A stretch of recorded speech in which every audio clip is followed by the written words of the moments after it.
पूजा पाठ क्यों नहीं सफल हो रहा? हम में हर कोई धन धान्य से पूर्ण, शांत, उन्नत जीवन चाहता है और उसके लिए जो हो सके वह करता है, चाहे वह साधना पूजा हो या तंत्र टोटका। पहला सबसे प्रमुख कारण, किसी भी एक पूजा जब साधना को लंबे समय तक न करना। आजकल लोग जितनी जल्दी कपड़े नहीं बदलते, उससे जल्दी मंत्र और पूजा बदल देते हैं। एक मंत्र लिया, विधि लिया, आरंभ किया, अब आरंभ के दूसरे दिन से ही उनको अनुभव चाहिए। कुछ हो नहीं रहा का रट अगले दिन से शुरू। ले दे के मंत्र पर भरोसा ही नहीं, और जहां विश्वास नहीं वहां मंत्र के देवता का प्रभाव भी नहीं। अब 11 दिन की साधना थी, कर भी लिए, उसके बाद कुछ दिन प्रतीक्षा भी कर लिए, कुछ खास बदलाव न आया। चाहिए था एकदम चमत्कार और हो नहीं रहा कुछ। बस तब तक कोई नया मंत्र तंत्र साधना पढ़ने मिल गया। उसकी महिमा मंडन सुनकर पहला मंत्र बंद, या जप कम, या जप के साथ दूसरा भी शुरू। ऐसा कर करके अपने ऊपर बोझ बढ़ाते गए, मिला कुछ नहीं। बाद में मंत्र देने वाले को 2 बात सुना कर चुप। तब तक किसी और का अनुभव पर नया फिर से शुरू। माताओं भाइयों, एक जगह ही जमीन खोदोगे तब ही वहां से पानी निकलेगा। 2 से 2 फीट के गड्ढे से पानी नहीं निकलते। साथ ही यह भी पता होना चाहिए कि उस जगह में पानी है अथवा नहीं। ढोंगियों और कुपात्रों तथा व्यवसाय गुरु की दीक्षा मंत्र किसी काम की नहीं। दूसरा प्रमुख कारण, यंत्रों की भरमार। साधना कक्ष में रख कर पूजा के लिए श्रीयंत्र मंगाए किसी अच्छे साधक से। अभी उसे धूप दीप दिखाना शुरू किए, तब तक धंधा लक्ष्मी यंत्र का प्रभाव चमत्कार पढ़कर प्रभावित होकर वह यंत्र भी मंगा लिए। उसकी भी पूजा शुरू। अब घर में कलह भी बहुत है। लगता है किसी ने तंत्र प्रयोग कर दिया है।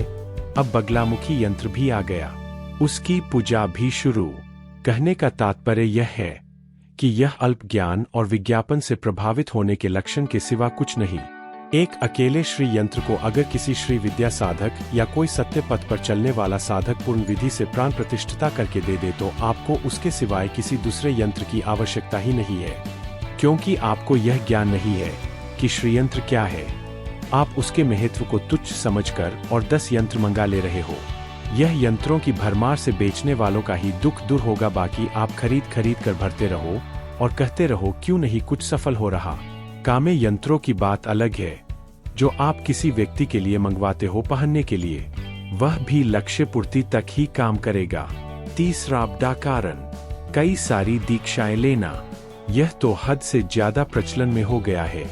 शिविर लगाकर दीक्षा देना, न शिष्य की योग्यता की परख की वह उस साधना के दीक्षा लायक है, भी ना ही गुरु के गुरुत्व का ज्ञान कोई शिष्य ही परखे। बस दूसरों से गुरुजी का महिमा मंडन सुनकर या पत्रिका में पढ़कर पहुंच गए दीक्षा लेने। विज्ञापन गुरुजी करके अपना झोला भरेंगे और शिष्य लोग जो कभी नमः शिवाय का जप भी न किए हो सही से, सीधा रक्तचंडी, महाकाली, उन्मत्त भैरव, यक्षिणी, अप्सरा, महाविद्याओं के दीक्षा लेकर जपना शुरू। काम बनेंगे क्या 10 दोष से ग्रसित होकर और बर्बाद। किसी का अंधेरा में तीर लग गया सौभाग्य से और काम बन गया, तो गुरुजी का मैनेजमेंट पत्रिका में छापकर और हर शिविर में ऐसे बोलेगा जैसे वेलकम मूवी में उदय भाई का चमचा बोला करता, मेरी एक टांग नकली है। उदय भाई ने गुस्से में तोड़ी, दिल के अच्छे है, फिर नया लगवा दिया। बाद में वो भी झूठ निकलेगा। चौथा प्रमुख कारण, सब कुछ सही हो गया। आपने एक ही दीक्षा ली, मंत्र साधना और अपने इष्ट की सेवा भी प्रतिदिन लंबे समय से करते हैं, फिर भी परेशान है। न साधना में सफलता मिल रही, न परेशानी मिट रही। इसका सही निदान है स्वयं का अच्छे से विश्लेषण। क्या गलती हो रही और पहले क्या गलत कर्म हुआ है। जब तक पाप नहीं कटेगा तब तक तपोबल की ऊर्जा नहीं बनेगी, नहीं मंत्र चैतन्य होगा। कभी कभी साधक तुरंत सफल होकर फिर गिर जाता है, कारण गुरु अगर सिद्ध है तो वचन से शिष्य को मंत्र प्रभाव दिखा देता है, लेकिन शिष्य अगर संभाल नहीं सका अपने बुरे कर्मों को, तो इसमें गुरु की कोई गलती नहीं। पांचवां प्रमुख कारण, कुल के देवी देवताओं और पितरों की उपेक्षा। हर किसी के कुल देवी या कुल देवता होते हैं और उनके संरक्षण में ही कुल का विकास होता है। आजकल तो बहुत से लोगों को पता ही नहीं कि कुल के देवता या कुल देवी कौन है। कुछ लोग आगे पर या बाप दादा की बैठाई हुई भूत प्रेतों को ही कुल देवता की पूजा दे रहे हैं और वो लेकर बलवान हो रहा है, जिसका निदान अब संभव नहीं। अब जिसके कुल में बड़े बड़े प्रेतों को स्थान दे दिया गया है, वो अब नई साधना करेगा तो कहाँ से सफल होगा।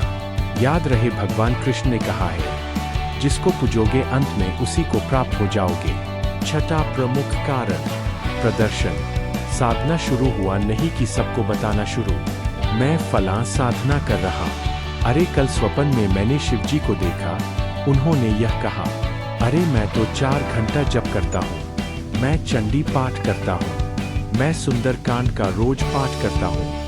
यह मैं का प्रदर्शन सारी जप तप को सोख लेता है, कभी सफलता मिलती नहीं, बस जब संख्या के भ्रम में रह जाओगे। सातवां प्रमुख कारण, दूसरे भक्तों साधकों की उपेक्षा, उन्हें तुच्छ समझना। यह अहंकार और ईर्ष्या दोनों कभी साधना सफल नहीं होने देती। इन सब के सिवाय किसी के द्वारा तंत्र बंधन भी एक कारण होती है, जो कि तभी संभव होती है जब आप प्रदर्शन करते चले, कोई जानकार जलन से बंधन कर दे। आजकल 95% लोगों का यही भ्रम रहता है कि साधना सफल नहीं हो रही, पक्का किसी ने तंत्र द्वारा बांध दिया है। अपने गलतियां भी देख लो प्रभु। इन सभी बातों का निवारण कोई दूसरा नहीं बल्कि आपको स्वयं अपने आत्मचिंतन से करना होगा। विशेष इन सभी बातों का प्रति व्यक्ति के साथ भिन्न संबंध हो सकता है।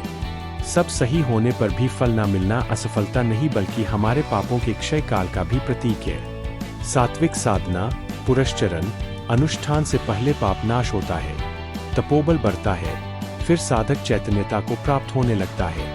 पर इस यात्रा के बीच में ही उपरोक्त कारणों से साधक लक्ष्य तक नहीं पहुंच पाता।